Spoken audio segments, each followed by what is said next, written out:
Okay, it's my pleasure now to introduce our Run Showcase speaker. And I'd like you to welcome our guest, Amy Lemire. Amy works with success-driven leaders and teams who want to be more, sell more, and make more with confidence. She has a passion to amplify success, confidence, and sales momentum. Creator of the Best Version of You Sales and Success Habits Breakthrough Program. She has spent the last decade training thousands in excellence, mastering the keys to success, and the Sales Confidence Code. With over 20 years in business-to-business and medical sales and training, Amy founded AIM Training and Consulting International. She is a certified habit finder, leadership coach, and author of From Zero to Sales Hero and From Zero to Speaker Hero. Recognized as a certified speaking professional by the National Speakers Association, Amy has delivered over 300 hours of training and speaking. She is a Vistage certified speaker, distinguished Toastmaster, and past president of the National Speakers Association St. Louis chapter. So let's please welcome Amy.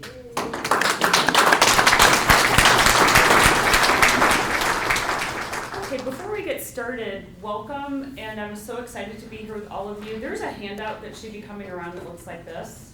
Does everybody have a copy? Okay, great, thank you. As I was preparing this talk today, I thought you probably have two questions on your mind right now. Number one, how did I get into this business of speaking? And I'm going to share today my story about, I don't think I was looking to get into speaking. It hit me square in the face with two emotions, fear and frustration. Secondly, you're probably wondering, what does she know about speaking and presenting? And even though Nadine read such a wonderful introduction, I'm sure you also might be wondering, what qualifies me to stand here right now? So what I'm going to do is I'm going to give you all 12 tips of how I went from being a free, which means unpaid speaker, to a fee paid professional speaker.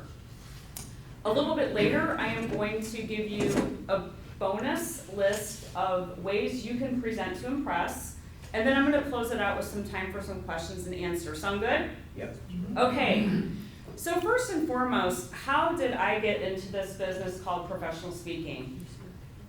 I'm going to take you back to 2008, and at that point in my life, I was living in the great place of Chicago, Illinois. I was there for about 14 years, and at that point in my life, I was in medical sales. So I spent about 10 years selling infusion systems to hospitals and healthcare systems, and I always say the commission checks were high, but I think the stress level was even higher. But what happened is there was an opportunity for me to do a presentation for a group of hospital executives. It was a 6-hospital health system. Let's just say the stakes were pretty high. And that day I was going to give a 5-minute introduction, and the vice president of sales, he was going to come up and give a presentation, and then our key account manager was going to give most of the presentation. I was just going to give a little introduction. So I still remember that morning getting ready to give this introduction. I felt this pit in my stomach. I remember picking up the vice president at the airport that morning and literally feeling like I was going to be sick, because I had this secret that no one knew. I was deathly afraid of public speaking. And as I stood up in front of the room that morning, and it was a room exactly like this, nice boardroom set up, probably about 10 to 12 people sitting around the table, chief executive officer, chief nurse officer, system vice president pharmacy, all the big players for this health system. As I stood up, to this day, I remember feeling like I was in a black hole, looking out into the distance, and I don't remember what I said that day. I think I said about 3 sentences, and as I went to sit back in my chair, I looked across the room and I saw my boss, the director of sales, do this. And I knew I blew it. And as I sat down in my chair, the first 3 emotions I felt were humiliation, I was embarrassed, and I was frustrated. But then 3 amazing things happened. Number 1, I was excited, I was enthusiastic, and I made a decision. I will never put myself in that position again. So within 24 hours, I went to my first Toastmasters meeting, and I ended up staying in Chicago District 30 Toastmasters for about 14 years. So fear was that first invitation. And the second invitation to being a speaker happened a few years later. So I kept staying in this profession of sales, but then this light bulb went off. I thought, wow, the more I was in this Toastmasters world, the more involved I got at club contests, district conferences, division events. I saw this vision that I would really love to teach and train and inspire other people to be better sales professionals and speakers. So I got a role in a company that I was working at as a sales training manager, and I loved it. For 3 years, I got to teach everybody everything I learned over those years. But eventually, have any of you ever done something for a while and then you kind of start getting a little bit bored with it? Yes. So I started getting bored. I began to realize that there was really nowhere else to go in this company. Unless the director of training quit, I was pretty much at a ceiling of what else I could do. Now, the other thing that happened is we got bought out by another company, and so my days of being the leader and running the training department and getting to create my content, deliver it, the responsibilities were beginning to get less and less. It was more around putting out papers and handouts at our training meetings, and one morning it all came to a head. My boss, who is the director of sales training, she had this idea of how she wanted things to be set up at our national sales meeting, and she shared some words with me that she didn't like the way I had set the papers on the table. And has anybody had a moment when somebody just presses your last button and you just explode? And that's exactly what happened. I said, this isn't well organized, we should have planned this the night before, and I saw this circle of people standing around us. And I went up to my hotel room and I called my coach at that time in my life, and she said, you've got 3 choices. Number 1, you can quit the job right now. Number 2, you can make a decision to leave in 30 days and go out on your own and be your own speaker, trainer, consultant. Or you can tie a knot and hang on and just ride it out. So I took choice 2, and I decided in 30 days, January 2018, I'm going out on my own, which is what happened. So from that story, the invitation is that sometimes our mess can become our message. It can be the force that drives us into another direction. Has that happened to any of you before? Mm-hmm. Yes, okay. So now I'd like to share with you these tips that are on your handout, and I left some room so that you can take a couple notes if you'd like to. How many of you in this room ever have to give professional talks or presentations for the work that you do? Pretty much every one of us. Okay, so for some of you, you may be professional speakers, you may be trainers, consultants, and some of you may not do this work as much as others. But I think these 12 tips you can apply to any type of speaking or business that you're in. The first, this is an acronym called professional, by the way. The first is pick a lane, pick your topic. Do you ever meet somebody and you ask them what they do and they give you a list of 10 or 15 different things that they do for people?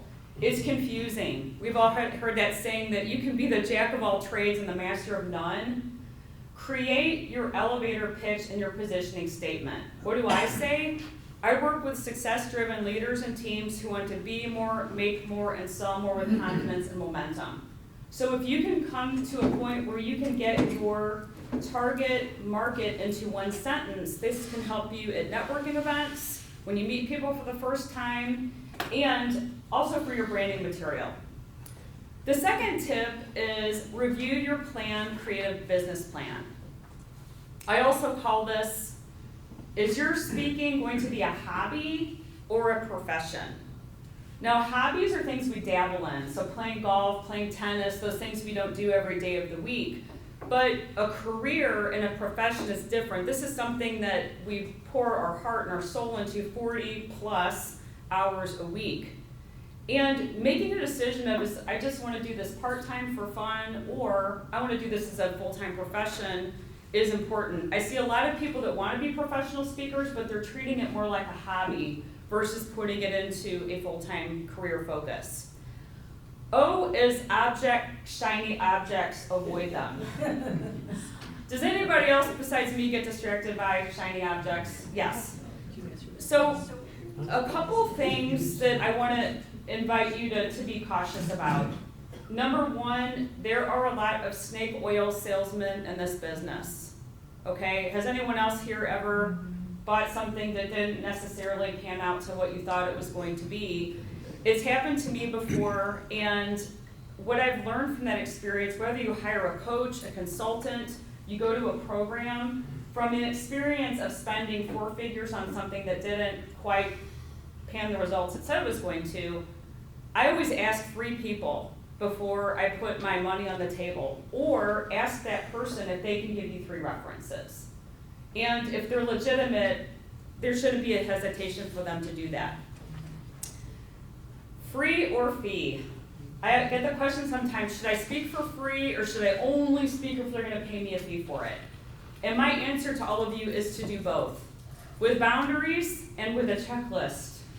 So I'll explain what that means. So for me, my checklist and my boundaries are, if it's not going to be a paid engagement, can I drive to it?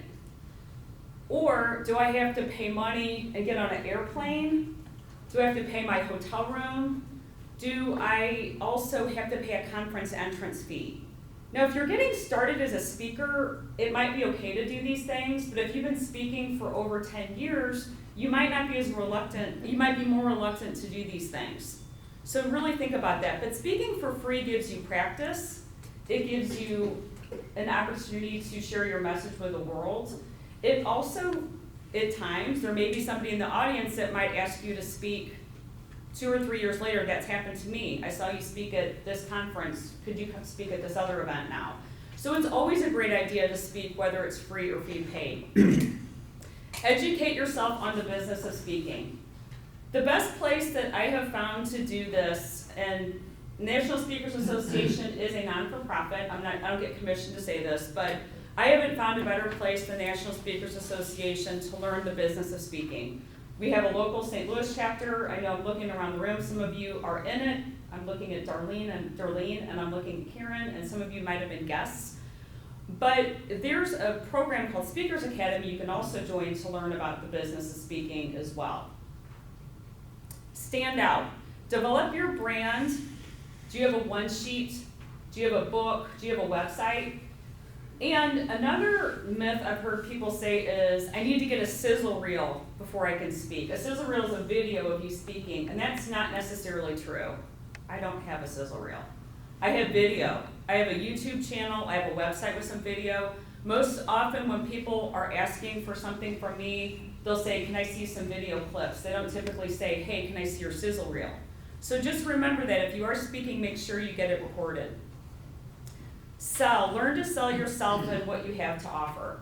This is probably the biggest challenge I see speakers face, is that selling yourself, your products, your service, putting yourself out there, it can be uncomfortable. But when I got in sales and in this business of speaking, one of the first things I did is I read Tom Hopkins' book called How to Master the Art of Selling Anything. Okay, and I also have a book called From Zero to Speaker Hero. You can get this on Amazon. But if you just put in the word sales, you could probably find hundreds of other books that you can also learn to get some sales skills at the same time. Invest in yourself. Invest in your learning. Workshops, seminars, books. There's a lot of ways you can learn to be a speaker, and Toastmasters is where I started. Toastmasters is a great place to practice the mechanics, the being a good presenter, how to master the room, how to take charge. But National Speakers Association is more or less about building a business as a speaker, so there are 2 differences there. Be open to feedback. Feedback can be anything from a written survey on a piece of paper, SurveyMonkey, and what I'm going to give you an opportunity to do right now is to try something called Talkadot. Has anyone heard of Talkadot? Okay, so if you flip your handout over, and if you grab your phone, you'll see a QR code. So here's how this works. Number 1, have any of you gotten some ideas from anything I've said today? of how you could be a better speaker or presenter? Yes? Okay. I'm hearing so I'm not. So what this will allow you to do is that you can answer 5 questions because I am asking for your feedback and I practice what I preach. Feedback is a gift. Feedback helps us see what we are doing well to keep doing, but it also helps us identify blind spots, things we might be missing. And if you complete the survey, I'm also going to give you my bonus, which is 10 tips of how you can present to impress. So I will give you a minute to do that. Oh, yeah.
And as you're finishing the feedback, the other reason it's important to gather feedback is it's important to give it back to the people who invited you to speak, whether it's a paid presentation or a non-paid presentation. So once I gather this feedback, I will be sending that to Karen and to Darlene, who invited me to speak today at this meeting.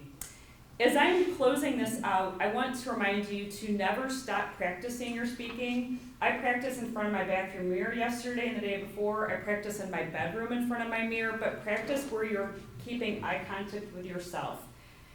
Attitude, activity, accountability. This can be a lonely business. Join masterminds, get into tribes, be with people who can support you in this business. And then last but not least, learn from learnable moments.